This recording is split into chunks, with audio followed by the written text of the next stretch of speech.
Assalamualaikum warahmatullahi wabarakatuh. Perkenalkan, nama saya Azkia Wirda Turjana dari Prodi Hukum Pidana Islam semester 5A. Di sini saya akan mereview mata kuliah Politik Hukum Islam.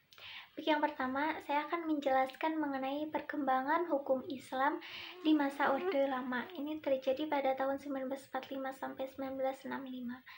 Nah, awal kekuasaan Soekarno, hukum Islam ini menjadi hukum positif dengan Piagam Jakarta yang ditandai dengan 7 kata, yaitu dengan kewajiban menjalankan syariat Islam bagi pemeluknya.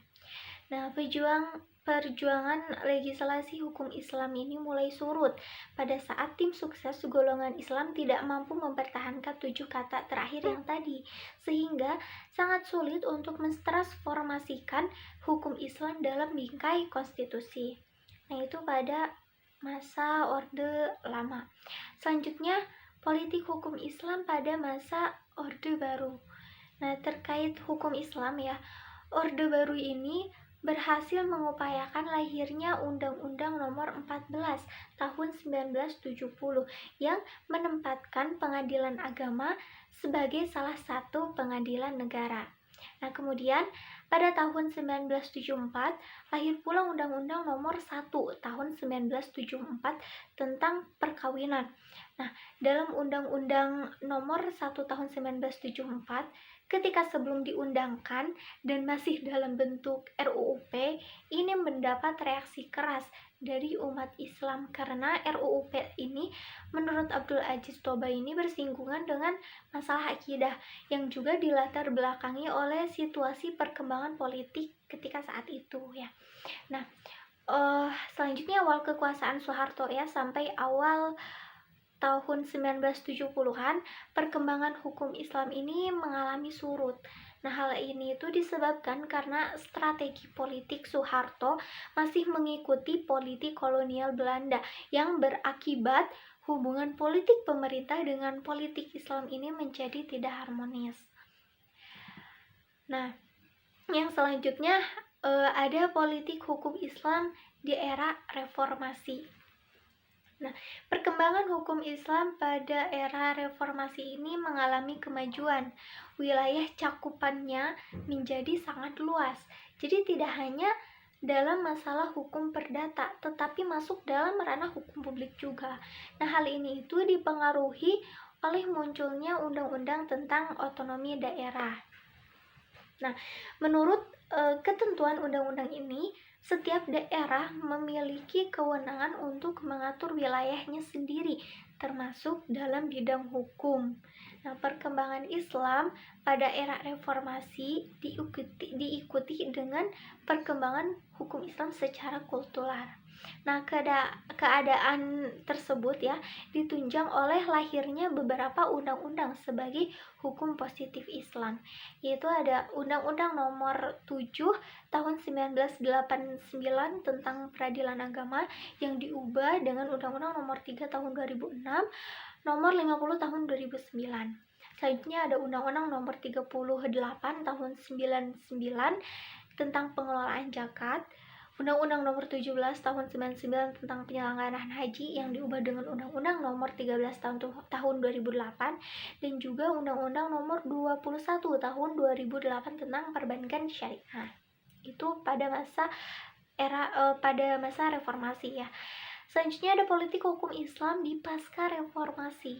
Nah, pasca proklamasi kemerdekaan, Indonesia ini dihadapkan pada dua pilihan dalam menentukan sistem hukum nasional, yaitu sistem hukum kolonial dengan segala seluk-beluk dan sistem hukum rakyat dengan segala keanekaragamannya.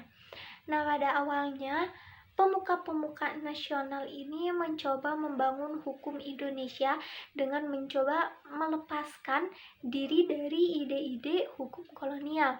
Nah, akan tetapi dalam kenyataannya berakhir dengan pengakuan bahwa proses realisasinya ini ternyata tidak sesederhana model-model strateginya dalam doktrin. Nah, upaya pembangunan hukum di Indonesia hingga saat ini sebenarnya senantiasa dilakukan dengan cara memperbaiki, mengganti atau menyempurnakan ya pasal-pasal dalam Undang-Undang Dasar 1945. Seperti pada era Orde Baru yang berusaha memurnikan kembali Pancasila dan pelaksanaan Undang-Undang Dasar 1945 dengan menata kembali sumber tertib hukum dan tata urut peraturan perundang-undangan. Nah, namun dalam prakteknya ya, selama 32 tahun ini belum berhasil membangun susunan perundang-undangan yang dapat dijadikan acuan bagi upaya pemantapan perundang-undangan di masa depan, yaitu politik hukum Islam pasca reformasi. Selanjutnya ada politik hukum Islam di bidang perkawinan. Nah, dalam hal ini ya, jika kita lihat dari sudut pandang historis, hukum Islam ini mengenai perkawinan sudah ada sejak zaman kerajaan Islam, yaitu sekitar abad ke-15 sampai 16. Nah, pada zaman ini diperkirakan sudah diberlakukannya hukum Islam dengan menganut mazhab Imam Syafi'i. Kemudian pada masa penjajahan yang bermula pada tahun 1937, di mana pemerintah Hindia Belanda menyusun rencana pendahuluan ordonasi perkawinan tercatat. Nah, dengan pokok-pokok isinya yaitu yang pertama ya, perkawinan ini berdasarkan asas monogami dan perkawinan bubar karena salah satu pihak meninggal atau menghilang selama 2 tahun serta perceraian yang diputuskan oleh hakim. Nah, perkembangan undang-undang perkawinan ini kemudian berlanjut sampai pada masa kemerdekaan Indonesia. Nah, hal ini dilakukan melalui penetapan Undang-Undang Nomor 22 Tahun 1946 tentang pencatatan pernikahan, talak rujuk bagi masyarakat beragama Islam. Nah, ketentuan-ketentuan yang menimbulkan konflik hukum baik di dalam undang-undang perkawinan maupun undang-undang peradilan agama disebabkan adanya faktor politik hukum pemerintah yang masih menganggap hukum Islam ini sebagai hukum yang subordinat dibanding dengan hukum barat dan hukum adat. Nah, keberadaan hukum Islam di Indonesia ini masih dianggap sebagai instrumen belaka dalam rangka menyusun hukum nasional. Jadi bukan sebagai hukum murni yang hidup dan berlaku di masyarakat Muslim Indonesia. Tuh. Nah, pembentukan sistem hukum Islam dengan dibentuknya hukum positif ini ya melalui undang-undang perkawinan, undang-undang PA dan lain-lain. Ini dianggap sudah memenuhi rasa keadilan bagi umat Islam Indonesia. Padahal ya, ketentuan-ketentuan di dalam aturan perundang-undangan tersebut ini ternyata masih banyak menimbulkan kekakuan hukum yang berakibat pada kesukaran bagi para pihak untuk mencari keadilan dan kebenaran karena terhalang oleh tembok-tembok prosedural hukum. Nah, masalah kewenangan peradilan agama dari dahulu hingga sekarang memang selalu berada dalam konflik kepentingan, sehingga upaya positivisasi hukum Islam nampak kental dengan nuansa politisinya daripada nuansa yuridisnya. Nah, itu mengenai politik hukum Islam pada bidang perkawinan. Yang selanjutnya ada politik hukum Islam di bidang ekonomi. Nah, keberadaan hukum ekonomi Islam ini dimulai ketika hukum Islam telah diakui dalam tatanan hukum Indonesia. Nah, pengakuan ini ditunjukkan dengan lahirnya kompilasi hukum Islam atau KHI ya pada tahun 1991. Nah, meskipun cakupan KHI ini masih terbatas ya pada permasalahan hukum keluarga, namun momentum ini setidaknya memberikan pengaruh mendalam bagi lahirnya kompilasi hukum ekonomi Islam yang bisa dijadikan sebagai ikon hukum ekonomi Islam di Indonesia. Nah, perkembangan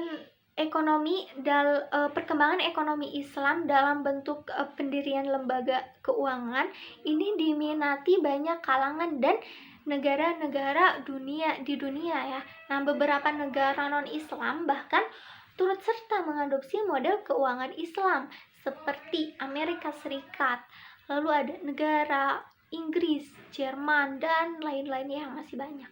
Nah, minat yang besar terhadap lembaga keuangan Islam ini terutama dipengaruhi oleh daya tahan perbankan Islam terhadap krisis.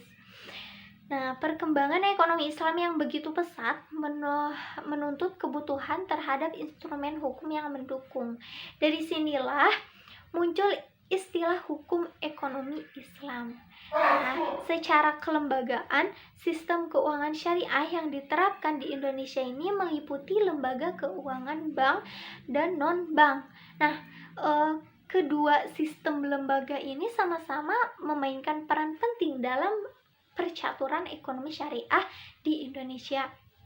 Juga keduanya ini memiliki ruang lingkup yang berbeda. Nah, agar instrumen-instrumen ekonomi syariah ini dapat dijadikan sebagai bagian penting dari mainstream kebijakan ekonomi nasional, maka perlu ada upaya sistematis dalam menciptakan desain politik ekonomi syariah. Nah, desain ini harus mencakup 3 ranah utama, yaitu yang pertama ada ranah regulasi dan ranah aturan hukum. Lalu ada ranah penguatan dan ekspansi kelembagaan serta ranah internalisasi nilai ekonomi syariah dalam kehidupan negara dan masyarakat. Nah, kaitan hukum dengan politik dalam studi hukum disebut dengan studi politik hukum ya. Nah, dalam politik hukum ada 2 dimensi yang tidak dapat dipisahkan satu dengan lainnya, yaitu dimensi filosofis teoritis dan dimensi normativo-operasional. Nah, kelahiran hukum ekonomi Islam juga didukung oleh kenyataan bahwa peradilan agama yang telah lama ini diakui eksistensinya di Indonesia masih belum mempunyai kitab hukum yang dijadikan standarisasi bagi hakim dalam memutus perkara ekonomi level KUH-PDT ya. Nah, kondisi ini bisa menyulitkan para hakim dalam memutuskan perkara terkait ekonomi Islam. Nah, hukum Islam ini itu yang diusung ke jalur legislasi di format dalam bentuk buku atau kitab undang-undang yang tersusun rapi ya. Nah, praktis dan sistematis. Nah, materinya juga bukan hanya berasal dari satu mazhab fikih saja, melainkan dipilih dan tarji atau menguatkan salah satu dari beberapa pendapat mazhab ya. Ini dari berbagai pendapat mazhab fikih yang lebih sesuai dengan kondisi dan kemaslahatan yang menghendaki. Nah, itu politik hukum Islam di bidang ekonomi. Selanjutnya ada politik hukum Islam di bidang pengelolaan zakat. Nah, kita tahu ya bahwa zakat ini adalah salah satu dari rukun Islam yang mempunyai kedudukan dan peranan yang penting dalam kehidupan. Zakat juga merupakan salah satu upaya untuk mensejahterakan dan memperkokoh perekonomian masyarakat, khususnya umat muslim gitu ya. Nah, pengelolaan zakat ini diatur dalam Undang-Undang Nomor 23 tahun 2011. Nah, yang bertujuan meningkatkan efektivitas dan efisien pelayanan dalam pengelolaan zakat dan peningkatan manfaat zakat untuk mewujudkan kesejahteraan masyarakat dan penanggulangan kemiskinan. Nah, politik Islam ini diartikan sebagai aktivitas politik ya, sebagai sebagian umat Islam yang menjadikan Islam sebagai acuan nilai dan basis solidaritas berkelompok. Dan dalam Undang-Undang Nomor 23 tahun 2011 juga tentang pengelolaan zakat politik hukum Islam ini sangat berperan, dan pengelolaan zakat nasional ini sepenuhnya dipegang oleh pemerintah ya melalui Baznas yang melaksanakan seluruh aspek pengelolaan zakat nasional melalui fungsi regulator maupun fungsi operator.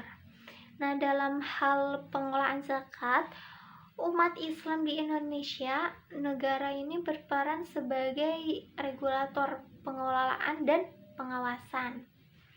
Nah, itu politik hukum Islam di bidang zakat ya.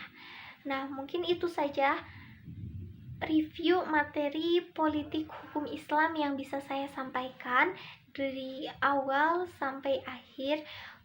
Kurang lebihnya saya mohon maaf. Cukup sekian dari saya. Billahi taufiq wal hidayah. Wassalamualaikum warahmatullahi wabarakatuh.